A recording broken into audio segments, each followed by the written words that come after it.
नमस्कार। आज 3 जुलाई 2025 है और सुन लो यूपीएससी में आपका स्वागत है। आज हम यूपीएससी परीक्षा के लिहाज से आज की जो सबसे ज़रूरी खबरें हैं उनका एक विस्तृत विश्लेषण करेंगे। नमस्कार। हाँ, हमारी जानकारी का आधार हमेशा की तरह विश्वसनीय स्रोत हैं, जैसे पीआईबी, द हिंदू और इंडियन एक्सप्रेस। बिल्कुल। और हमारा मकसद है इन खबरों की तह तक जाना, उनके हर पहलू को समझना, खासकर जो जनरल स्टडीज पेपर 2 और पेपर 3 के लिए महत्वपूर्ण है। आज का यह सत्र आपकी समझ को और गहरा करेगा, यह हमारा वादा है। जी, और आज हमारे साथ हैं विशेषज्ञ जो इन जटिल विषयों पर अपनी अंतर्दृष्टि साझा करेंगे, हमें एक ब्रॉडर पर्सपेक्टिव, एक बड़ी तस्वीर समझने में मदद करेंगे। तो आज का एजेंडा क्या है? हम इंटरनेशनल रिलेशंस यानी अंतर्राष्ट्रीय संबंध, पॉलिटी एंड गवर्नेंस यानी राजनीति और शासन, इकोनॉमी यानी अर्थव्यवस्था, साइंस एंड टेक, एनवायरनमेंट और इंटरनल सिक्योरिटी से जुड़े अहम मुद्दों पर विस्तार से चर्चा करेंगे। तो तैयार हो जाइए एक ज्ञानवर्धक सत्र के लिए। चलिए शुरू करते हैं। सबसे पहले इंटरनेशनल रिलेशंस, जीएस पेपर 2 के लिहाज से एक बड़ी खबर है, the quad critical minerals initiative. ये क्वाड देशों भारत, अमेरिका, ऑस्ट्रेलिया और जापान ने 2 जुलाई को लॉन्च किया है। ये इनिशिएटिव क्या है और इसमें क्या खास बात है? हाँ, ये एक बहुत ही महत्वपूर्ण पहल है। देखिए, क्वाड यानी क्वाड्रिलैटरल सिक्योरिटी डायलॉग पहले मुख्य रूप से सुरक्षा, मैरिटाइम सिक्योरिटी, इन चीजों पर केंद्रित था। पर अब ये इनिशिएटिव दिखाता है कि क्वाड का दायरा बढ़ रहा है। अच्छा, किस तरह का बदलाव है ये? ये एक तरह से सिक्योरिटी फोकस डायलॉग से एक टेक्नो इकोनॉमिक अलायंस, मतलब एक तकनीकी आर्थिक गठबंधन की तरफ बढ़ने का संकेत है। अब सुरक्षा के साथ साथ इकोनॉमिक सिक्योरिटी, टेक्नोलॉजिकल कोऑपरेशन, इस पर भी उतना ही जोर दिया जा रहा है। और इसमें ये क्रिटिकल मिनरल्स, महत्वपूर्ण खनिज जैसे लिथियम, निकल, ग्रेफाइट, इनकी क्या भूमिका है? ये इतने जरूरी क्यों हैं? देखिए, ये मिनरल्स आज की एडवांस टेक्नोलॉजी के लिए बैकबोन है। इलेक्ट्रिक व्हीकल्स की बैटरीज, रिन्यूएबल एनर्जी टेक्नोलॉजीज जैसे solar panels, wind turbine, semiconductors, defence applications, इन सब में ये लगते हैं। और इनकी सप्लाई चेन्स, मतलब आपूर्ति श्रृंखलाएं, अभी कुछ ही देशों के हाथ में है, खासकर चीन का इसमें काफी दबदबा, डोमिनेंस है। तो ये इनिशिएटिव चीन के डोमिनेंस को काउंटर करने की एक रणनीति है? बिल्कुल। इसका एक बड़ा मकसद यही है कि इन क्रिटिकल मिनरल्स की सप्लाई चेन्स को डाइवर्सिफाई किया जाए, उन्हें रिजिलियंट बनाया जाए, ताकि किसी एक देश पर निर्भरता ना रहे। ये सप्लाई चेन सिक्योरिटी सुनिश्चित करने का प्रयास है। अच्छा, और भारत के लिए इसका क्या महत्व है, हमारे मेक इन इंडिया और आत्मनिर्भर भारत अभियानों के संदर्भ में? ग्रीन एनर्जी में आत्मनिर्भर बनना है तो इन खनिजों की एक स्टेबल और रिलायबल सप्लाई चेन बहुत ज़रूरी है। ये इनिशिएटिव भारत को वो एक्सेस और सिक्योरिटी दे सकता है। ये मेक इन इंडिया और आत्मनिर्भर भारत दोनों के लिए एक बड़ा बूस्ट हो सकता है। और ये इनिशिएटिव काम कैसे करेगा? क्या कुछ ठोस कदम उठाए जा रहे हैं? हाँ, इसमें कई चीज़ें शामिल हैं, जैसे information sharing, joint research and development, investment promotion और सस्टेनेबल माइनिंग प्रैक्टिसेस को बढ़ावा देना। एक और अहम बात है, मुंबई में जल्दी एक quad ports of the future partnership सम्मेलन होने वाला है, जो सप्लाई चेन लॉजिस्टिक्स को बेहतर बनाने पर फोकस करेगा। अच्छा, ये पोर्ट्स पार्टनरशिप वाला पॉइंट भी नोट करने लायक है। तो प्रीलिम्स के लिहाज से इसमें क्या फैक्ट्स जरूरी हैं? क्वाड मेंबर्स, क्रिटिकल मिनरल्स के नाम, इनिशिएटिव का लॉन्च डेट और शायद मुंबई कॉन्फ्रेंस। जी हाँ, Quad members India, US, Australia, Japan. Launch date 2 जुलाई 2025। मिनरल्स के कुछ उदाहरण जैसे लिथियम, निकल, कोबाल्ट, रेयर अर्थ एलिमेंट्स, और इसका strategic aim, diversifying supply chains away from China. और मेंस के लिए सवाल बन सकता है कि ये इनिशिएटिव क्वाड के एवोल्यूशन को कैसे दर्शाता है और भारत के स्ट्रेटेजिक और इकोनॉमिक इंटरेस्ट के लिए इसके क्या मायने हैं? बिल्कुल, ये सवाल क्वाड के बदलते स्वरूप, भारत की विदेश नीति और रिसोर्स सिक्योरिटी पर बन सकता है। इसमें geopolitical implications, techno economic cooperation और सप्लाई चेन रेजिलियंस जैसे पॉइंट्स डिस्कस करने होंगे। ठीक है, अब अगले टॉपिक पर चलते हैं, इंडियाज ग्लोबल साउथ डिप्लोमेसी। प्रधानमंत्री मोदी 5 देशों के दौरे पर हैं, घाना, ट्रिनिडैड एंड टोबैगो, अर्जेंटीना, ब्राजील और नामीबिया। इस दौरे का क्या उद्देश्य है? ये दौरा भारत की बढ़ती हुई ग्लोबल साउथ एंगेजमेंट स्ट्रैटेजी का हिस्सा है। भारत G20 प्रेसिडेंसी के दौरान ग्लोबल साउथ की आवाज बना था और ये दौरा उसी मोमेंटम को आगे बढ़ा रहा है। अच्छा, तो भारत क्या अप्रोच ले रहे हैं इन देशों के साथ? भारत एक Indian model of development partnership पेश कर रहा है। ये model low cost, high impact solutions पर आधारित है, मतलब कम लागत में प्रभावी समाधान देना। ये चीन के मॉडल से अलग है, जिस पर अक्सर डेट ट्रैप डिप्लोमेसी के आरोप लगते हैं। कुछ उदाहरण दे सकती हैं, जैसे गाना में क्या हो रहा है? हाँ, जैसे घाना में Bharat आईटेक, Indian technical and economic cooperation, और ICCR, Indian council for cultural relations, scholarships बढ़ा रहा है, एक स्किल डेवलपमेंट सेंटर स्थापित कर रहा है। और भारत का जो सफल जन औषधि केंद्र मॉडल है, सस्ती दवाओं वाला, उसे भी वहां रेप्लिकेट करने में मदद कर रहा है। इंटरेस्टिंग। और ट्रिनिडाड एंड टोबैको में वहां तो काफी भारतीय मूल के लोग भी हैं। जी, ट्रिनिडाड एंड टोबैको में UPI यूनिफाइड पेमेंट्स इंटरफेस को लेकर बात हो रही है, हेल्थ केयर कोऑपरेशन पर जोर है, और जाहिर है डायस्पोरा कनेक्शंस यानी प्रवासी भारतीयों से जुड़ाव, वो भी एक अहम पहलू है। और अर्जेंटीना, ब्राजील, नामीबिया, इनका क्या स्ट्रेटेजिक इंपॉर्टेंस है? देखिए, हर देश का अपना रणनीतिक महत्व है। अर्जेंटीना और ब्राजील लैटिन अमेरिका की बड़ी इकोनॉमीज हैं, रिसोर्सेज हैं, और ब्रिक्स, ब्राजील इसका सदस्य है, जैसे मंचों पर भारत के पार्टनर हैं। नमीबिया में रिसोर्सेज हैं, खासकर यूरेनियम, और अफ्रीका में भारत के लिए एक महत्वपूर्ण पार्टनर हो सकता है। तो ये दौरा रिसोर्सेज एक्सेस, बिल्डिंग अलायंसेज और भारत का इन्फ्लुएंस बढ़ाने के लिहाज से महत्वपूर्ण है। तो प्रीलिम्स के लिए देशों के नाम, दौरे का context, global south diplomacy, G20 follow up और कुछ स्पेसिफिक इनिशिएटिव्स जैसे जन औषधि इन गाना, UPI in Trinidad and tobacco, ये याद रखना होगा। हाँ, और ये भी कि ब्राजील में ब्रिक्स समिट भी है, तो वो भी एक इम्पॉर्टेंट कॉन्टेक्स्ट है। और मेंस के लिए भारत की ग्लोबल साउथ स्ट्रैटेजी, उसका रैशनल, चैलेंजेस और चीन के मुकाबले भारत का अप्रोच, इस पर सवाल बन सकता है। बिल्कुल, Indian model versus Chinese model of development partnership, Bharat की सॉफ्ट पावर डिप्लोमेसी और चेंजिंग ग्लोबल ऑर्डर में ग्लोबल साउथ का महत्व, ये सब डायमेंशंस कवर करने होंगे। चलिए अब इंडिया चाइना रिलेशंस पर आते हैं। The Dalai Lama succession issue, यानी दलाई लामा के उत्तराधिकार का मुद्दा फिर से क्यों उठ रहा है? ये मुद्दा फिर से सुर्खियों में है क्योंकि 14th दलाई लामा की उम्र बढ़ रही है। वो जल्द ही 90 वर्ष के हो जाएंगे और चीन लगातार ये संकेत दे रहा है कि वो उनके उत्तराधिकारी के चयन की प्रक्रिया में दखल देगा। चीन का क्या रुख है इस पर?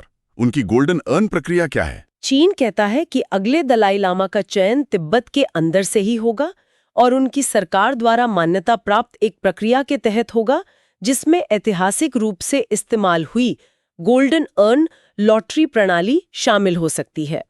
एसेंशियली वो चयन को कंट्रोल करना चाहते हैं। और इसका मकसद क्या है? चाहते हैं जो बीजिंग के प्रति वफादार हो। और भारत का इस पर क्या स्टैंड है? भारत का रुख हमेशा से साफ रहा है कि उत्तराधिकार का निर्णय स्वयं 14वें दलाई लामा और तिब्बती बुद्धिस्ट ट्रेडिशंस के अनुसार ही होना चाहिए। ये एक धार्मिक प्रक्रिया है, राजनीतिक नहीं। हाल ही में कुछ भारतीय अधिकारियों ने दलाई लामा के 90वें जन्मदिन समारोह में भाग लिया। क्या ये एक डिप्लोमेटिक सिग्नल है?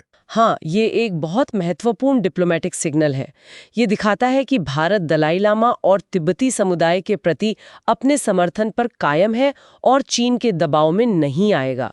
ये चीन को एक स्पष्ट संदेश है। इसमें और क्या डायमेंशंस हैं? जियोपॉलिटिक्स? बिल्कुल, ये सिर्फ एक धार्मिक मुद्दा नहीं है, इसके जियोपॉलिटिकल डायमेंशंस हैं। दलाई लामा का वैश्विक प्रभाव है और उनके उत्तराधिकार का मुद्दा भारत चीन संबंधों और यहाँ तक कि US चाइना संबंधों को भी प्रभावित कर सकता है। गेडन पोड्रांग ट्रस्ट का भी इसमें रोल है, जो दलाई लामा के मामलों को देखता है। तो प्रीलिम्स के लिए आप क्या ध्यान में रखना है? 14वें दलाई लामा, चीन का गोल्डन अर्न प्रोसेस, भारत का स्टैंड, गेडन पोड्रांग ट्रस्ट। हाँ, और ये कि दलाई लामा भारत में कहाँ रहते हैं, धर्मशाला, हिमाचल प्रदेश। मेंस के लिए दलाई लामा उत्तराधिकार मुद्दे का भारत चीन संबंधों पर प्रभाव, भारत के विकल्पों और तिब्बत मुद्दे के भू राजनीतिक महत्व पर चर्चा करने को कहा जा सकता है। जी, इसमें भारत की तिब्बत पॉलिसी, उसके स्ट्रैटेजिक इम्प्लीकेशंस और ह्यूमन राइट्स कंसर्न्स जैसे पहलू शामिल होंगे। ठीक है, अब इंटरनेशनल रिलेशंस में ही एक और मुद्दा, इंडिया US रिलेशंस और रीजनल सिक्योरिटी। भारत ने अमेरिका को पाकिस्तान बैक टेररिज्म पर एक कड़ा संदेश दिया है। कहा है कि nuclear blackmail can't stop us from responding. इसका क्या मतलब है? ये भारत की आतंकवाद के प्रति जीरो टॉलरेंस की नीति का दृढ़ता से दिया गया बयान है। भारत कह रहा है कि पाकिस्तान अपने परमाणु हथियारों, न्यूक्लियर आर्सेनल को एक ढाल, एक शील्ड की तरह इस्तेमाल करके भारत के खिलाफ आतंकवाद को प्रायोजित नहीं कर सकता, और अगर वो ऐसा करता है तो भारत जवाब देने से हिचकेगा नहीं। पाकिस्तान के परमाणु ब्लैकमेल के बावजूद ये बयान किस संदर्भ में आया है? ये बयान उस पृष्ठभूमि में आया है जहां पाकिस्तान लगातार सीमा पार आतंकवाद को बढ़ावा देता रहा है और अक्सर अपनी परमाणु क्षमता का डर दिखाकर किसी बड़े भारतीय सैन्य जवाब को रोकने की कोशिश करता है।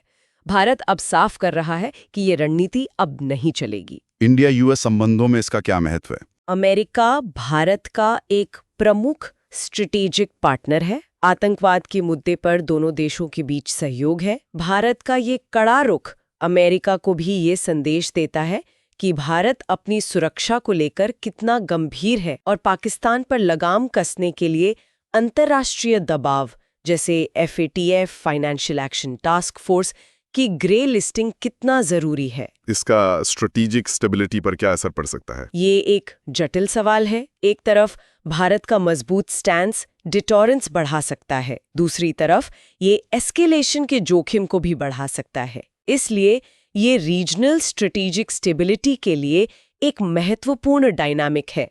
तो प्रीलिम्स फैक्ट्स में FATF का जिक्र महत्वपूर्ण है और ये बयान की न्यूक्लियर ब्लैकमेल काम नहीं करेगा। हाँ, मेंस के लिए भारत की counter terrorism strategy, Pakistan factor in India US relations और न्यूक्लियर डिटरेंस थ्योरी इन साउथ एशिया पर सवाल बन सकते हैं। बिल्कुल। इसमें भारत की बदलती सिक्योरिटी डॉक्ट्रिन, सर्जिकल स्ट्राइक्स और क्रॉस बॉर्डर टेररिज्म से निपटने के विकल्पों पर विश्लेषण शामिल होगा। ठीक है, अब हम चलते हैं polity, governance and social justice की तरफ। GS पेपर 2 पहला मुद्दा है state surveillance versus right to privacy. Madras high court ने फोन टैपिंग पर एक अहम फैसला दिया है। MHA का 2011 का एक आदेश रद्द कर दिया गया। जी हाँ, मद्रास हाई कोर्ट ने यूनियन होम मिनिस्ट्री के 2011 के एक आदेश को रद्द कर दिया है, जिसके तहत कुछ लोगों के फोन टैप करने की अनुमति दी गई थी। कोर्ट ने पाया कि यह आदेश कानून सम्मत नहीं था। क्यों रद्द किया गया? क्या कारण बताए कोर्ट ने? कोर्ट ने कहा कि ये आदेश राइट टू प्राइवेसी यानी निजता के अधिकार का उल्लंघन करता है, जो आर्टिकल 21 अनुच्छेद 21 के तहत एक मौलिक अधिकार है। कोर्ट ने KS पुट्टस्वामी केस 2017 का हवाला दिया, जिसने निजता को मौलिक अधिकार माना था। और कानूनी आधार क्या था? कोर्ट ने इंडियन टेलीग्राफ एक्ट 1885 की सेक्शन 5(2) धारा 5(2) का जिक्र किया। ये धारा कहती है कि फोन टैपिंग केवल पब्लिक इमरजेंसी या सार्वजनिक आपातकाल या in the interest of public safety, सार्वजनिक सुरक्षा की स्थिति में ही की जा सकती है, और वो भी जब इसके लिए कोई और चारा न हो। अच्छा। इस मामले में कोर्ट ने पाया कि ऐसे कोई आपातकाल या सार्वजनिक सुरक्षा की स्थिति नहीं बताई गई थी जिसके आधार पर टैपिंग का आदेश दिया गया। सिर्फ जांच के लिए टैपिंग पर्याप्त आधार नहीं है। साथ ही टेलीग्राफ रूल्स के रूल 419A के तहत जो प्रक्रिया है, जैसे रिव्यू कमेटी द्वारा आदेश की समीक्षा, उसका भी सही से पालन नहीं हुआ था। ये रिव्यू कमेटी वाला पॉइंट अहम है। जी हाँ, रूल 419A कहता है कि टैपिंग आदेशों की समीक्षा के लिए एक समिति होगी जो देखेगी कि आदेश कानून के मुताबिक है या नहीं। कोर्ट ने पाया कि इस प्रक्रिया का पालन नहीं किया गया। इस फैसले का क्या महत्व है? इसका बड़ा महत्व है। ये कार्यपालिका एग्जीक्यूटिव की शक्तियों पर एक न्यायिक नियंत्रण, जुडिशियल चेक है। ये रीअफर्म करता है कि सर्वेलेंस पावर्स का इस्तेमाल मनमाने ढंग से नहीं किया जा सकता और प्रक्रिया का पालन करना अनिवार्य है। ये PUCL versus union of India 1997 case के दिशा निर्देशों को भी मजबूत करता है। क्या इसका जांच एजेंसियों पर कोई चिलिंग इफेक्ट पड़ सकता है? मतलब क्या वो अब जरूरी मामलों में भी टैपिंग से हिचकेंगी? ये एक चिंता जताई जाती है, लेकिन कोर्ट का कहना है कि कानून का पालन करना होगा। अगर लेजिटिमेट ग्राउंड्स है, पब्लिक इमरजेंसी या सेफ्टी का मामला है और प्रक्रिया फॉलो की जाती है, तो टैपिंग की जा सकती है।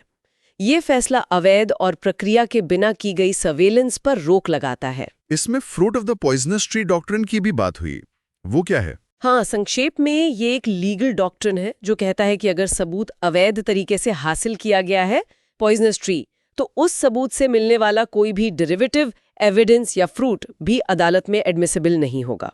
हालांकि इस फैसले में शायद इस पर सीधी चर्चा न हो, पर यह सिद्धांत अवैध सर्विलेंस से मिले सबूतों की एडमिसिबिलिटी पर सवाल उठाता है। ठीक है।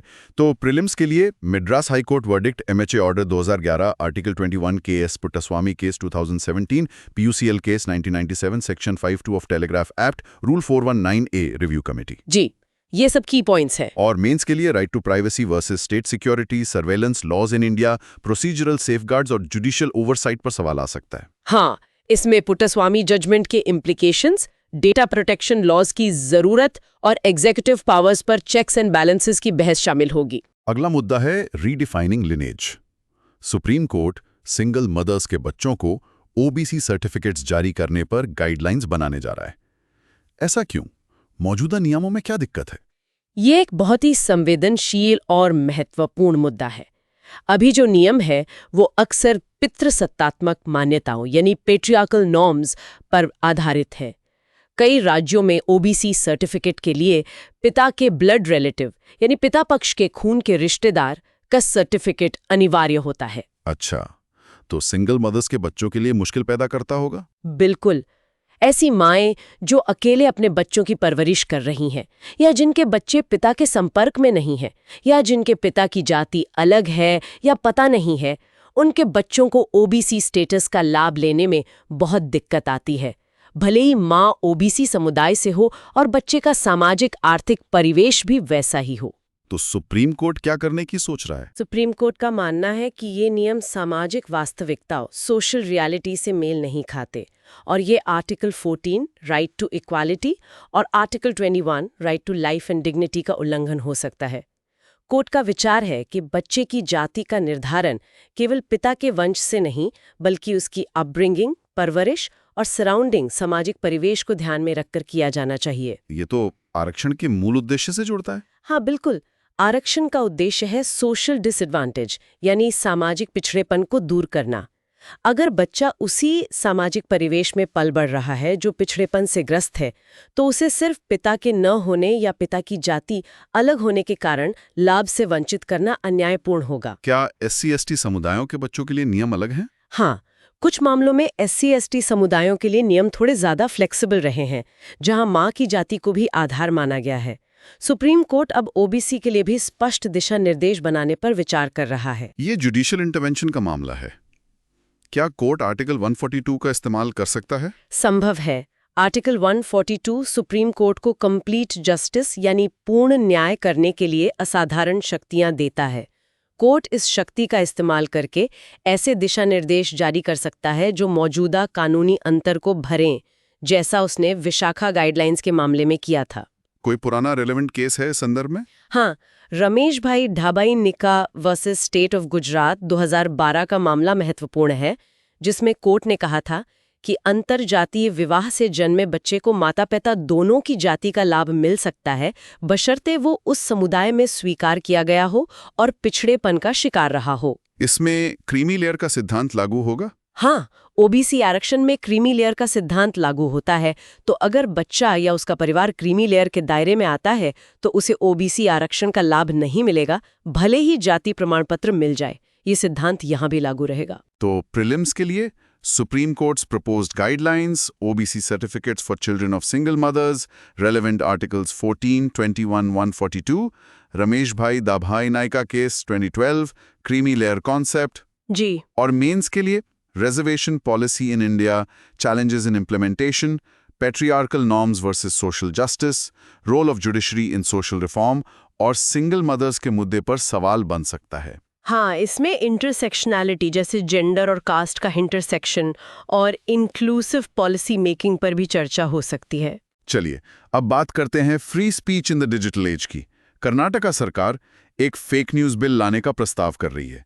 ये Karnataka miss information and fake news prohibition bill 2025 क्या है और इसकी आलोचना क्यों हो रही है? ये बिल राज्य सरकार को मिस इन्फॉर्मेशन और फेक न्यूज को रोकने के नाम पे काफी शक्तियां देने का प्रस्ताव करता है, लेकिन इसकी आलोचना इसलिए हो रही है क्योंकि इसके प्रावधान बहुत वेग मतलब अस्पष्ट और ओवरब्रॉड यानी बहुत व्यापक है और ये फ्री स्पीच अभिव्यक्ति की स्वतंत्रता पर एक गंभीर खतरा पैदा कर सकते हैं। क्या ये section 66A of the IT act जैसा है जिसे सुप्रीम कोर्ट ने रद्द कर दिया था? हाँ, इसमें सेक्शन 66A से खतरनाक समानताएं दिख रही हैं, जिसे श्रेया सिंगल केस 2013 में सुप्रीम कोर्ट ने रद्द कर दिया था क्योंकि वो बहुत वेग और ओवरब्रॉड था।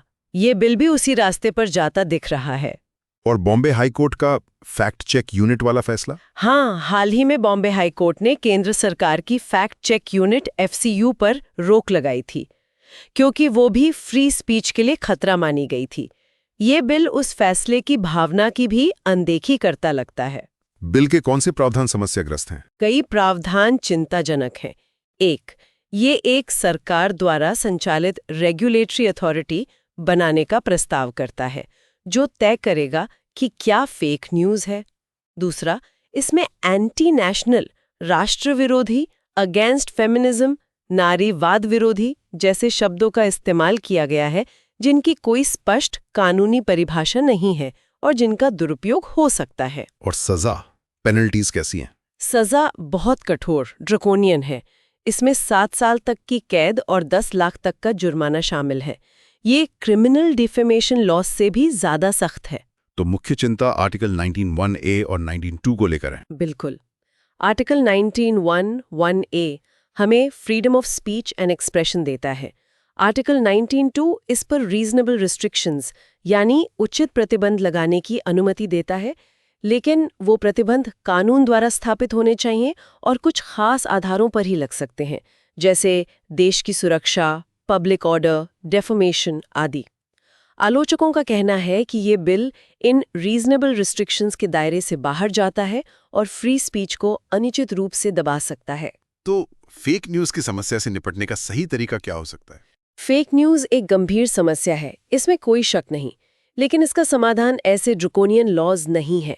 बेहतर तरीका है डिजिटल लिटरेसी को बढ़ावा देना, इंडिपेंडेंट फैक्ट चेकिंग मैकेनिज्म्स को मजबूत करना और सोशल मीडिया प्लेटफॉर्म्स की अकाउंटेबिलिटी तय करना, ना कि सरकार को सेंसरशिप की अत्यधिक शक्तियां देना। 1A एंड 19(2) हाँ, ये मुख्य बिंदु हैं। और मेंस के लिए freedom of speech versus fake news regulation, challenges of digital media governance, role of government versus independent bodies और बैलेंसिंग फंडामेंटल राइट्स पर सवाल पूछा जा सकता है। जी, और इसमें इंटरनेशनल बेस्ट प्रैक्टिसेस का भी जिक्र किया जा सकता है।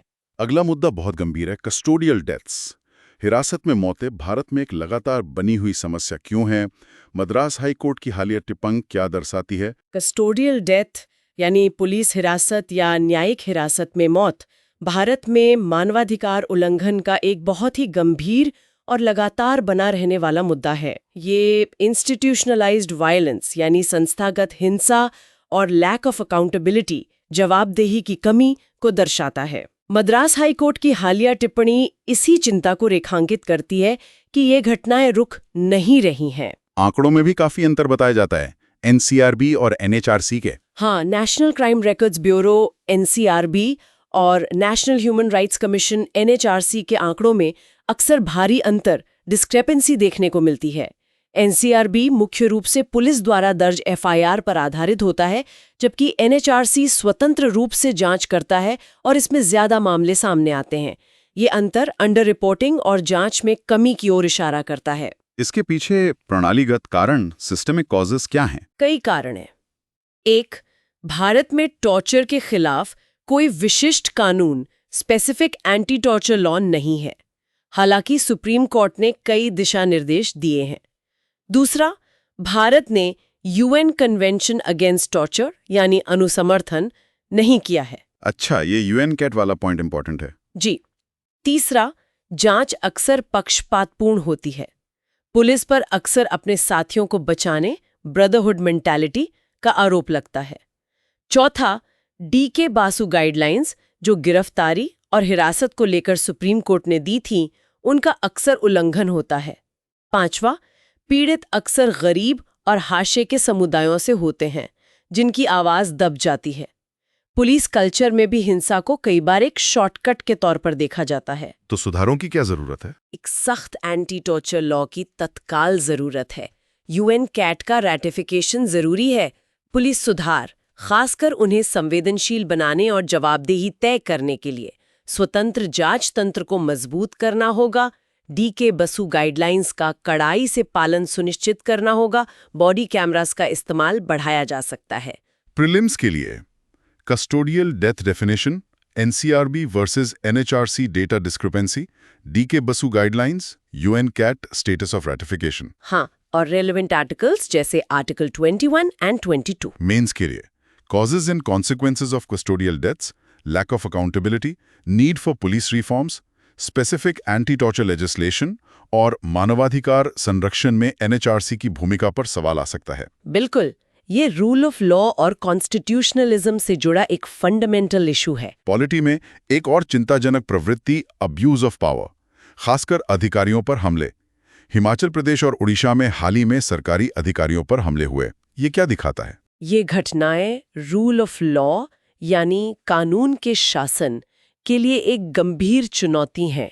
ये दिखाता है कि कैसे राजनीतिक रूप से शक्तिशाली व्यक्ति या उनके समर्थक कानून को अपने हाथ में लेने से नहीं हिचकते। उनमें एक सेंस ऑफ एंटाइटलमेंट और इम्प्यूनिटी यानी दंड से मुक्ति का भाव होता है। इसका असर क्या होता है? इसका सीधा असर ब्यूरोक्रेसी यानी नौकरशाही के मोराल और ऑटोनॉमी यानी स्वायत्तता पर पड़ता है। अगर अधिकारी बिना किसी डर के निष्पक्ष रूप से काम नहीं कर पाएंगे तो गवर्नेंस और पब्लिक सर्विस डिलीवरी पर बहुत बुरा असर पड़ेगा। और ये किसी एक राज्य या पार्टी की बात नहीं लगती। नहीं, ये घटनाएं अलग अलग दलों द्वारा शासित राज्यों में हो रही हैं, जो दिखाता है कि ये एक ज्यादा गहरा सिस्टेमिक प्रॉब्लम है। ये लोकतंत्र के लिए खतरनाक है। जब कानून लागू करने वाले ही सुरक्षित नहीं होंगे तो आम नागरिक की सुरक्षा का क्या होगा? तत्काल अकाउंटेबिलिटी और पॉलिटिकल विल की जरूरत है। तो प्रीलिम्स में शायद स्पेसिफिक इंसिडेंट्स पूछ लें, पर ज्यादातर ये मेंस के लिए रेलेवेंट है। Governance, ethics, GS paper 4, rule of law, political interference in administration और सिविल सर्विस रिफॉर्म्स के संदर्भ में पूछा जा सकता है। ठीक है, अब आते हैं इकोनॉमी एंड इंफ्रास्ट्रक्चर पे। जीएस पेपर 3 पहला टॉपिक है रेगुलेटिंग द गिग इकोनॉमी।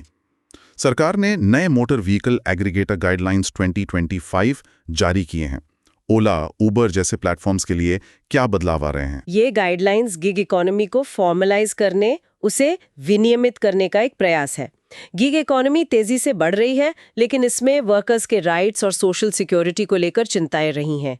ये गाइडलाइंस प्लेटफॉर्म, ड्राइवर और कंज्यूमर तीनों के हितों में संतुलन बनाने की कोशिश करती हैं। क्या है मुख्य प्रावधान, की प्रोविजंस? कुछ मुख्य बातें हैं। पहला, सर्च प्राइसिंग, जो डिमांड बढ़ने पर किराया बढ़ जाता है, उस पर अब एक कैप लगाया गया है।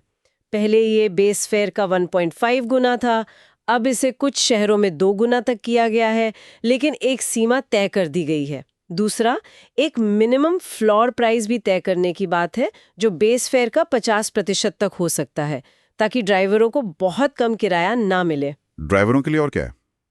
Insurance, minimum share. हाँ, ये बहुत महत्वपूर्ण है। गाइडलाइंस में अनिवार्य ड्राइवर इंश्योरेंस का प्रावधान है, हेल्थ इंश्योरेंस और टर्म इंश्योरेंस दोनों।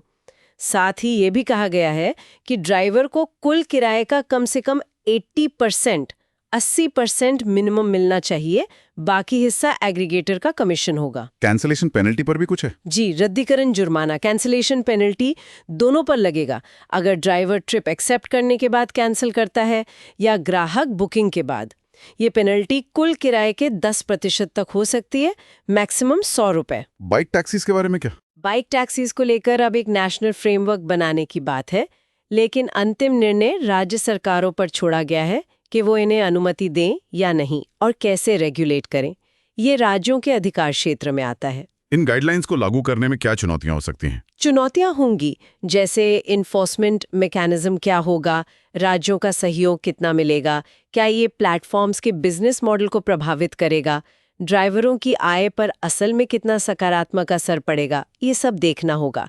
लेकिन ये एक सही दिशा में कदम है। तो प्रीलिम्स के लिए motor vehicle aggregator guidelines 2025, issuing authority MoRTH, की provisions, surge pricing cap 2x, floor price 50%, driver insurance, 80% minimum share for driver, cancellation penalty, bike taxi framework. हाँ, और गिग इकोनॉमी की डेफिनेशन भी इम्पोर्टेंट है। मेंस के लिए regulation of gig economy in India, challenges faced by gig workers, balancing innovation and worker rights, social security for informal sector और इन guidelines का impact. बिल्कुल, इसमें प्लेटफॉर्म इकोनॉमी के फ्यूचर पर भी चर्चा हो सकती है। अगला इकोनॉमी टॉपिक है रेल वन सुपर ऐप।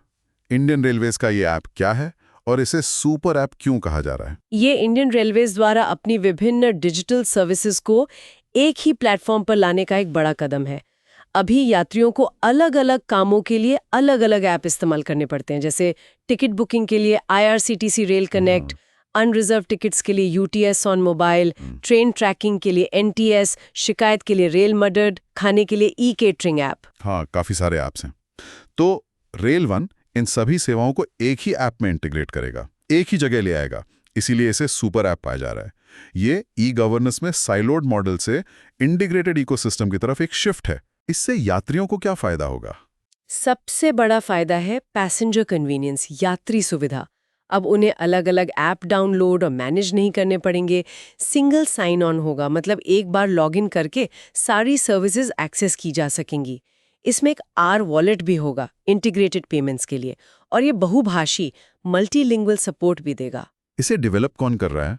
इसे क्रिस यानी centre for railway information systems द्वारा डेवलप किया जा रहा है, जो रेलवे की IT विंग है। ये डिजिटल इंडिया मिशन का ही एक रिफ्लेक्शन है, जिसका उद्देश्य सरकारी सेवाओं को डिजिटली एक्सेसिबल बनाना है। तो प्रीलिम्स के लिए rail one app develop by CRIS, purpose integration of various railway apps like IRCTC, UTS, NTS, rail Madad, e catering, concept of super app, single sign on, SSO। जी। मेंस के लिए significance of rail one app for passenger convenience, e governance initiatives in India, challenges and opportunities in digital transformation of public services और digital India mission. हाँ, इसमें data integration और user experience design जैसे पहलू भी डिस्कस किए जा सकते हैं। इकोनॉमी में ही GST काउंसिल की डेलिबरेशंस और कुछ इकोनॉमिक इंडिकेटर्स पर बात करते हैं। क्या सरकार डेली यूज की चीजों पर GST कम करने पर विचार कर रही है? ऐसी खबरें हैं कि GST काउंसिल अपनी अगली बैठक में कुछ दैनिक उपयोग की वस्तुओं, आइटम्स ऑफ डेली यूज पर GST दरें कम करने पर विचार कर सकती है। इसका उद्देश्य क्या हो सकता है? इसका मुख्य उद्देश्य कंज्यूमर डिमांड यानी उपभोक्ता मांग को बूस्ट देना हो सकता है, खासकर आम आदमी के लिए। इससे इन्फ्लेशनरी प्रेशर्स यानी मुद्रास्फीति के दबाव को कुछ हद तक कम करने में भी मदद मिल सकती है। हालांकि अंतिम निर्णय काउंसिल की बैठक में ही होगा। और स्टॉक मार्केट में क्या चल रहा है? निफ्टी में bearish engulfing pattern, grid and fear index, ये सब क्या है? हाँ, टेक्निकल एनालिसिस के लिहाज से निफ्टी इंडेक्स में एक बेरिश एंगल्फिंग पैटर्न देखा गया है, जो आमतौर पर एक पोटेंशियल ट्रेंड रिवर्सल का संकेत माना जाता है। मतलब तेजी के बाद मंदी आ सकती है। अच्छा। लेकिन साथ ही ग्रीड एंड फियर इंडेक्स अभी भी एक्सट्रीम ग्रीड जोन में है, जो दिखाता है कि बाजार में निवेशक अभी भी काफी बुलिश है। तो एक तरह का डाइवर्जेंस यानी विचलन दिख रहा है टेक्निकल इंडिकेटर्स और मार्केट सेंटिमेंट के बीच। ये थोड़ी अनिश्चितता का संकेत है। क्रायोजेनिक OGS लिमिटेड IPO और RBI एग्जीक्यूटिव डायरेक्टर की नियुक्ति की भी खबर है। जी, क्रायोजेनिक OGS लिमिटेड का IPO आया है और RBI ने केसावन रामाचंद्रन को नया एग्जीक्यूटिव डायरेक्टर नियुक्त किया है। ये अपॉइंटमेंट्स और IPOs प्रीलिम्स के लिए फैक्ट्स के तौर पर रेलेवेंट हो सकते हैं। ठीक है, तो यहाँ ज्यादातर प्रीलिम्स फैक्ट्स हैं। Potential GST cut possibility, Nifty technical indicator, bearish engulfing, grid and fear index status, cryogenic OGS IPO, new RBI ED, Kesavan Ramachandran. हाँ, मेंस के लिए GST रिफॉर्म या मार्केट वॉलेटिलिटी पर व्यापक सवाल बन सकता है, पर ये स्पेसिफिक पॉइंट्स ज्यादातर प्रीलिम्स ओरिएंटेड है। अब आते हैं साइंस एंड टेक्नोलॉजी पर। GS पेपर 3 पहला है इंडिया स्पेस प्रोग्राम। इसरो कह रहा है कि एक्सियोम 4 मिशन भारत के गगनयान मिशन के लिए महत्वपूर्ण इनपुट देगा। एक्सियोम 4 क्या है और ये गगनयान के लिए क्यों जरूरी है? एक्सियोम 4 एक प्राइवेट एस्ट्रोनॉट मिशन है इंटरनेशनल स्पेस स्टेशन या ISS के लिए। इसरो का गगनयान मिशन भारत का पहला ह्यूमन स्पेस फ्लाइट प्रोग्राम है, जिसका उद्देश्य भारतीय एस्ट्रोनॉट्स को लो अर्थ ऑर्बिट LEO में भेजना और सुरक्षित वापस लाना है। हाँ, गगनयान तो बहुत एम्बिशियस प्रोजेक्ट है। बिल्कुल। ह्यूमन स्पेस फ्लाइट बहुत कॉम्प्लेक्स होता है। इसमें एस्ट्रोनॉट्स की सेफ्टी सर्वोपरि है।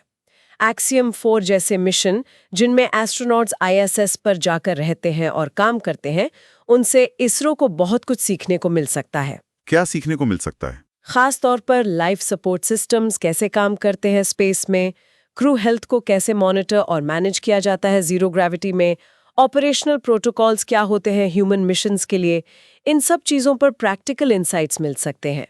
ये एक तरह से इंटरनेशनल कोलैबोरेशंस के जरिए गगनयान के रिस्क्स को कम करने, डी रिस्किंग करने और अपनी कैपेसिटी बिल्ड करने का तरीका है। तो ये गगनयान की तैयारी का हिस्सा है? हाँ, कह सकते हैं। इसरो दुनिया भर में हो रहे ह्यूमन स्पेस फ्लाइट एक्टिविटीज से सीख ले रहा है ताकि गगनयान मिशन सफल हो। प्रीलिम्स के लिए Axiom 4 mission, private mission to ISS, Gaganyaan mission, India's first human space flight mission to LEO, ISRO, importance of international collaboration in space. जी, मेंस के लिए गगनयान मिशन के ऑब्जेक्टिव्स, चैलेंजेस, सिग्निफिकेंस और स्पेस टेक्नोलॉजी में इंटरनेशनल कोऑपरेशन पर सवाल आ सकता है। बिल्कुल। साइंस एंड टेक में ही दूसरी खबर है, breakthrough in green energy materials. भारतीय वैज्ञानिकों ने एक सुपरचार्ज्ड ग्रीन एनर्जी मटेरियल बनाया है। इसका क्या मतलब हो सकता है?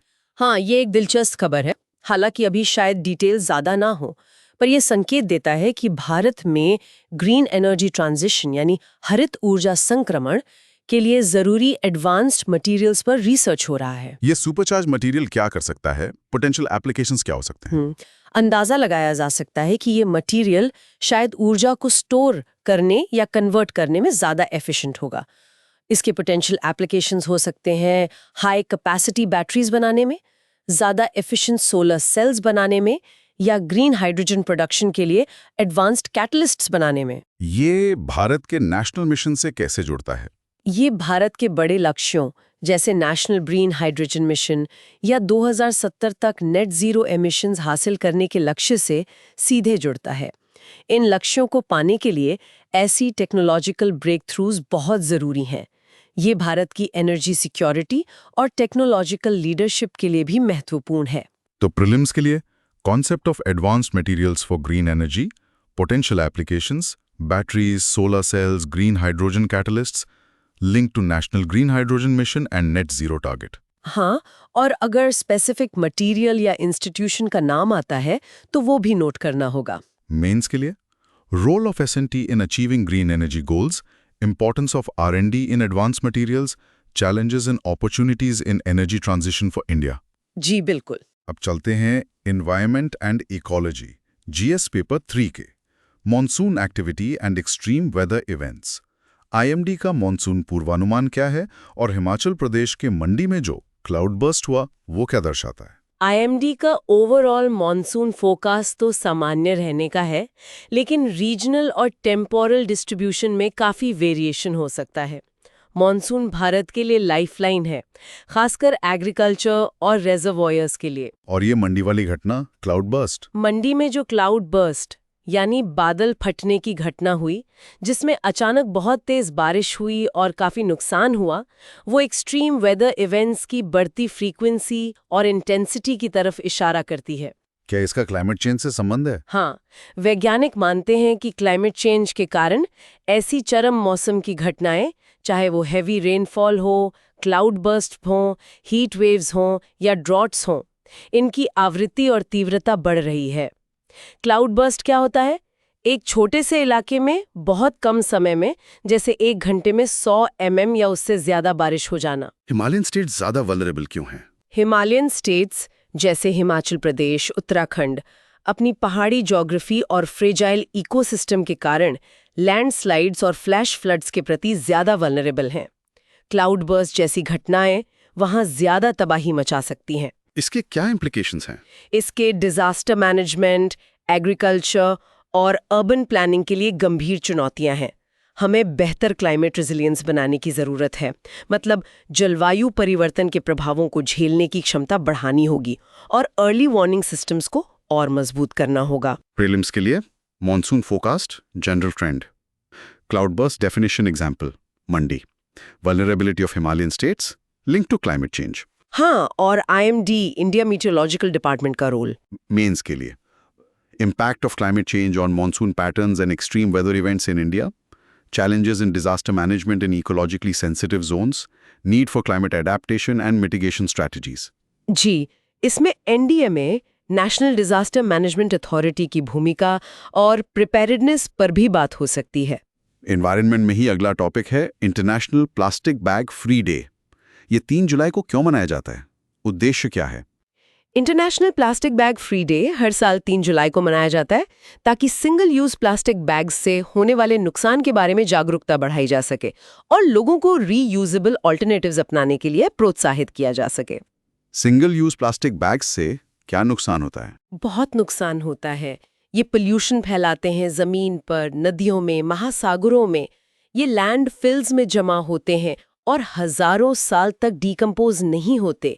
समुद्री जीवों और वन्य जीवों के लिए ये जानलेवा साबित होते हैं और टूट टूट कर ये माइक्रोप्लास्टिक्स बनाते हैं जो फूड चेन में घुस जाते हैं और हमारी हेल्थ के लिए भी खतरनाक हैं।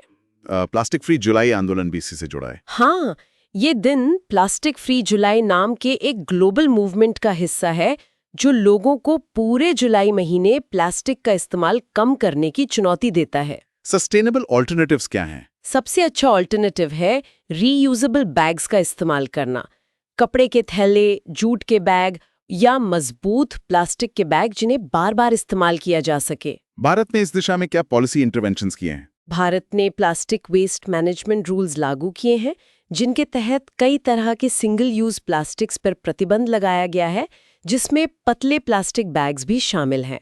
हालांकि इम्प्लीमेंटेशन अभी भी एक चुनौती है। तो जरूरत किस चीज की है? जरूरत है कंज्यूमर बिहेवियर में बदलाव लाने की, कॉर्पोरेट रिस्पॉन्सिबिलिटी की और पॉलिसी इन्फोर्समेंट को सख्त करने की। हमें एक linear economy, use and throw से सर्कुलर इकोनॉमी की तरफ बढ़ना होगा, जहां वेस्ट को मिनिमाइज किया जाए और रिसोर्सेज को रीयूज और रिसाइकिल किया जाए। Prelims facts. International Plastic Bag Free Day, July 3. Purpose: impact of single-use plastics, pollution, wildlife harm, microplastics. Plastic waste management rules in India.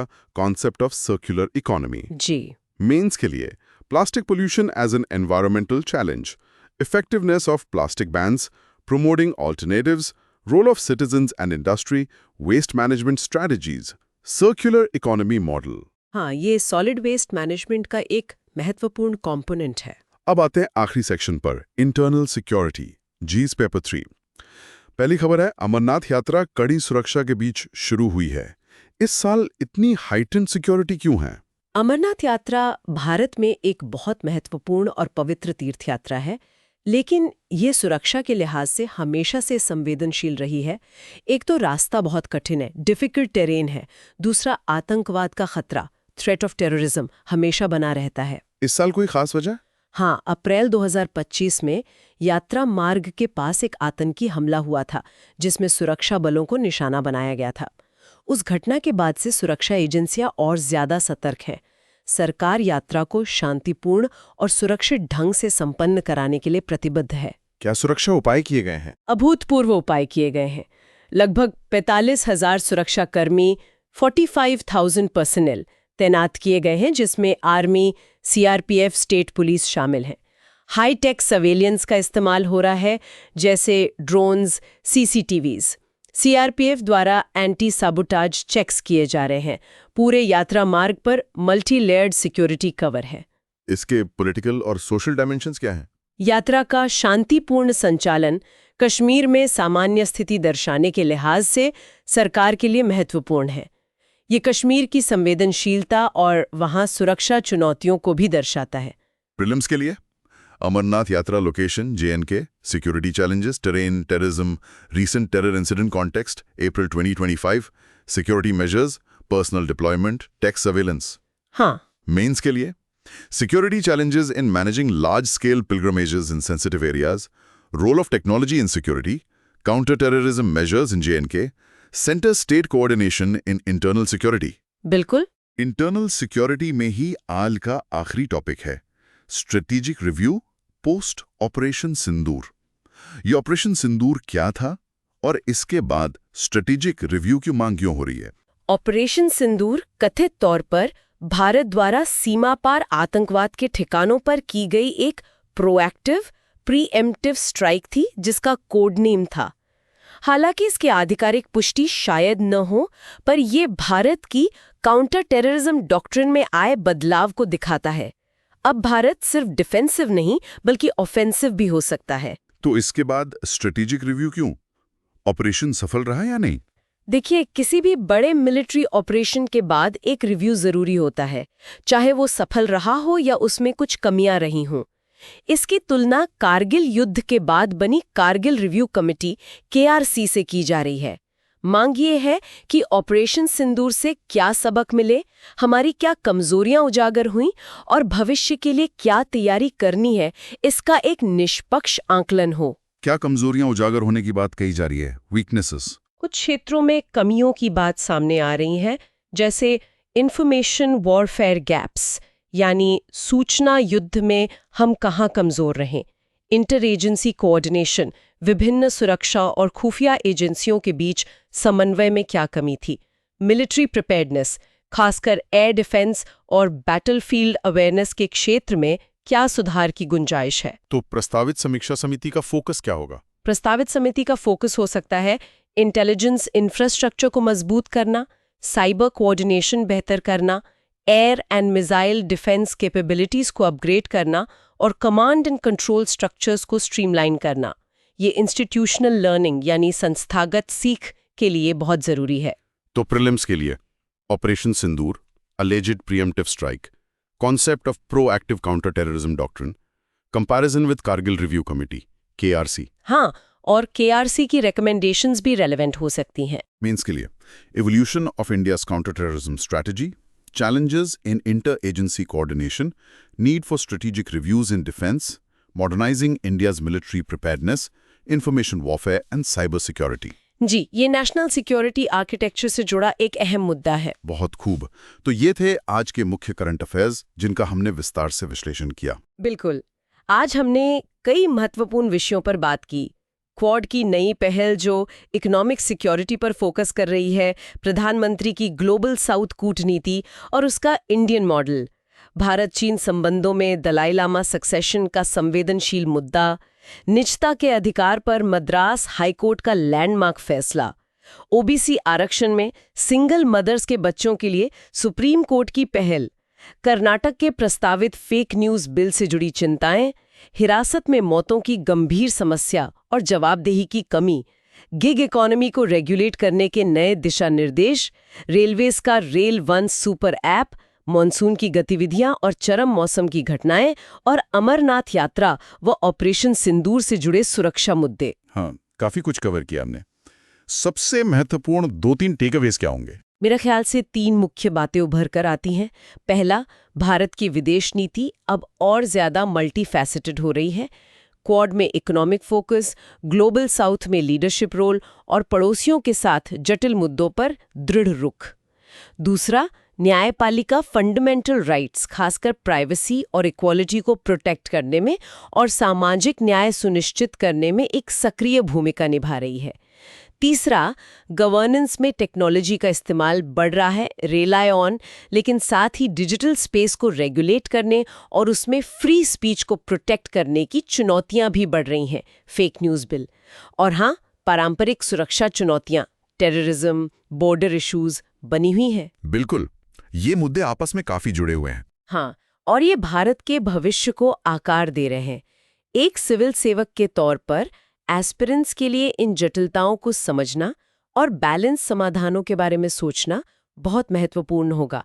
एक सोचने वाली बात ये हो सकती है कि ये जो तमाम घटनाक्रम आज हमने डिस्कस किए, ये आने वाले समय में भारत की डोमेस्टिक पॉलिसी और फॉरेन पॉलिसी को किस दिशा में ले जा सकते हैं, इनके लॉन्ग टर्म इम्प्लीकेशंस क्या होंगे। जरूर, ये सोचने वाली बात है।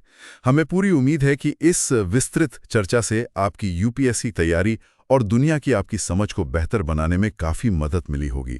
याद रखिए, ज्ञान ही शक्ति है और इसे लगातार बढ़ाते रहना ही सफलता की कुंजी है। बिल्कुल। अगर आपको ये सत्र उपयोगी लगा तो कृपया इसे लाइक जरूर करें, अपने साथी एस्पिरेंट्स के साथ इसे शेयर करें ताकि वो भी इसका लाभ उठा सकें, और नीचे कमेंट सेक्शन में अपने विचार, अपने सवाल हमसे जरूर साझा करें। हाँ, आपके फीडबैक से हमें और बेहतर करने की प्रेरणा मिलती है। और हाँ, भविष्य में ऐसे ही और गहन विश्लेषण के लिए हमारे सुन लो UPSC चैनल को सब्सक्राइब करना बिल्कुल ना भूलें और वो बेल आइकन भी दबा दें ताकि कोई अपडेट मिस ना हो। आप चाहें तो सुपर थैंक्स के जरिए भी अपना समर्थन दिखा सकते हैं। जी हाँ, आपका किसी भी तरह का सहयोग हमें इस चैनल को लंबे समय तक चलाने और आप तक ऐसी ही गुणवत्तापूर्ण सामग्री पहुंचाने में मदद करेगा। बहुत बहुत धन्यवाद। पढ़ते रहिए और आगे बढ़ते रहिए। धन्यवाद।